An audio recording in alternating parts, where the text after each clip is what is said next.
ನಮ್ಮ ಟೈಟಲ್ ನೋಡಿ ನಿಮಗೆ ಶಾಕ್ ಆಗಿರ್ಬೇಕಲ್ವಾ? ಖಂಡಿತವಾಗ್ಲೂ ಆಗಿರುತ್ತೆ. ಯಾಕಂದ್ರೆ ನಾವು ಹೇಳೋ ಹೊರಟಿರುವಂತ ಸ್ಟೋರಿ ಹೆಂಗಿದೆ, ಅಕ್ರಮ ಸಂಬಂಧ. ನೋಡಿ ಎಷ್ಟೋ ಸಂಬಂಧಗಳು ಹಾಳಾಗಿದ್ದಾವೆ ಈ ಒಂದು ವಿಚಾರಕ್ಕೆ ಸಂಬಂಧಪಟ್ಟಂತೆ. ಕ್ಲೀಡನ್ ವರದಿ ಅಂತ ಬಂದಿದೆ, ಸಮೀಕ್ಷೆ ಮಾಡಿದ್ರೆ ಅದರಲ್ಲಿ ಹೆಚ್ಚಾಗಿ ಮಹಿಳೆಯರನ್ನ ಸಮೀಕ್ಷೆಗೆ ಒಳಪಡಿಸಿದ್ದಾರೆ. ಬಟ್ ಇದರಲ್ಲಿ ಬೆಚ್ಚಿ ಬೀಳಿಸುವಂತ ಅಂಶ ಬಂದಿದೆ. ನಮ್ಮ ಬೆಂಗಳೂರು ಅಕ್ರಮ ಸಂಬಂಧದಲ್ಲಿ ನಂಬರ್ 1 ಸ್ಥಾನದಲ್ಲಿದೆ. ಈ ಡೇಟಿಂಗ್ ಆಪ್ ಗಳನ್ನ ಬಳಸೋರ ಸಂಖ್ಯೆ ಎಷ್ಟು ಗೊತ್ತಾ ನಿಮ್ಗೆ? ನಮ್ಮ ದೇಶದಲ್ಲಿ, ಅದರಲ್ಲೂ ಭಾರತದವರು 40 ಲಕ್ಷ ಜನ ಇದ್ದಾರೆ. ಮದುವೆ ಆದಂಥವ್ರೆ ಹೆಚ್ಚಂತೆ. ಅದರಲ್ಲೂ 65% ಪುರುಷರು ಯೂಸ್ ಮಾಡಿದ್ರೆ ಇನ್ 35% ಮಹಿಳೆಯರು ಯೂಸ್ ಮಾಡ್ತಾರಂತೆ. ಅದು ಕೂಡ ಟೈಮಿಂಗ್ಸ್ ಇದೆ ಇದರಲ್ಲಿ. 12 ಗಂಟೆಯಿಂದ 3 ಗಂಟೆವರೆಗೂ ಲೇಡೀಸ್ ಯೂಸ್ ಮಾಡ್ತಾರಂತೆ. ರಾತ್ರಿ 10 ಗಂಟೆ ಮೇಲೆ ಎಲ್ಲರೂ ಮಲಗಿದ ಮೇಲೆ ಪುರುಷರು ಯೂಸ್ ಮಾಡ್ತಾರಂತೆ.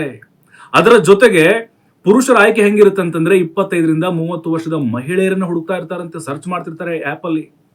ಇನ್ನು ಮಹಿಳೆಯರ ವಿಚಾರಕ್ಕೆ ಬಂದ್ರೆ ಅವರು ಸ್ವಲ್ಪ ದುಡ್ಡಿರು ನೋಡ್ತಾರಂತೆ. ಅಂದ್ರೆ ಈ ಚಾರ್ಟೆಡ್ ಅಕೌಂಟೆಂಟು, ಇಂಜಿನಿಯರ್ಸು, ಡಾಕ್ಟರ್ಸು, ಅಧಿಕಾರಿಗಳು ಇಂಥವ್ರನ್ನ ಸರ್ಚ್ ಮಾಡ್ತಾರಂತೆ. ಹಾಗಾಗಿನೇ ಈ ಅಂಶಗಳೇನಿದಾವಲ್ಲ, ಈ ವರದಿಯಲ್ಲಿ ಕೆಲವೊಂದಿಷ್ಟು ಸತ್ಯವಾದಂತಹ ಘಟನೆಗಳು ನಡೆದು ಹೋಗಿದ್ದಾವೆ. ಇನ್ನೊಂದು ಶಾಕಿಂಗ್ ವಿಚಾರ ಅಂತ ಹೇಳಿದ್ರೆ, ನಮ್ಮ ಬೆಂಗಳೂರು ನಂಬರ್ 1 ಸ್ಥಾನದಲ್ಲಿ ಇರುವುದು. ಅದರಲ್ಲೂ ಈ ಪ್ರೈವೇಟ್ ಕಂಪನಿಗಳಲ್ಲಿ ಕೆಲಸ ಮಾಡೋರ ಸಂಖ್ಯೆ ಕೂಡ ಜಾಸ್ತಿ ಆಗಿದೆ. ಅದರ ಜೊತೆಗೆ ಹೈದರಾಬಾದು, ದೆಹಲಿ, ಚೆನ್ನೈ ಇವೆಲ್ಲ ನಗರಗಳು ಕೂಡ ನಂತರದ ಸ್ಥಾನವನ್ನ ಪಡೆದುಕೊಂಡಿದ್ದಾವೆ.